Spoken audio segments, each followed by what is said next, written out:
రాష్ట్రంలో భారతీయ జనతా పార్టీ పరిస్థితి ఎలా ఉందో ప్రజలందరికీ తెలుసునని ఆ పార్టీ ఎమ్మెల్యే విష్ణుకుమార్ రాజు చెప్పారు. వాస్తవ పరిస్థితిని అధిష్టానానికి చెప్పాల్సిన అవసరం ఉందన్నారు.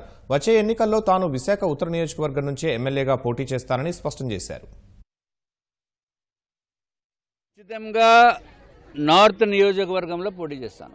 దాంట్లో డౌట్ లేదు. దాంట్లో డౌట్ ఏముంది?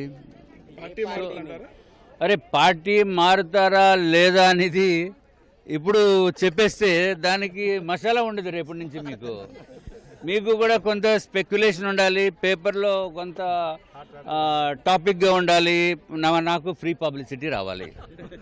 సో నేను చెప్పేస్తే ఇట్లాగా మీరు చూడండి, అసలు ఎక్కడైనా రాష్ట్రంలో జరిగిందా? ఒక జన్మభూమి కార్యక్రమానికి ఎవరైనా సరే తెలుగుదేశం పార్టీ ఎమ్మెల్యేస్ కాకుండా వేరే ఎమ్మెల్యే వచ్చిన సందర్భం ఈ రాష్ట్రంలో ఎక్కడైనా ఉందా? అది ఎక్కడ లేదు. ఇక్కడ నార్త్ నియోజకవర్గంలోనే జరుగుతుంది. దానికి కారణం నేను ప్రజల గురించే నేను చూస్తాను.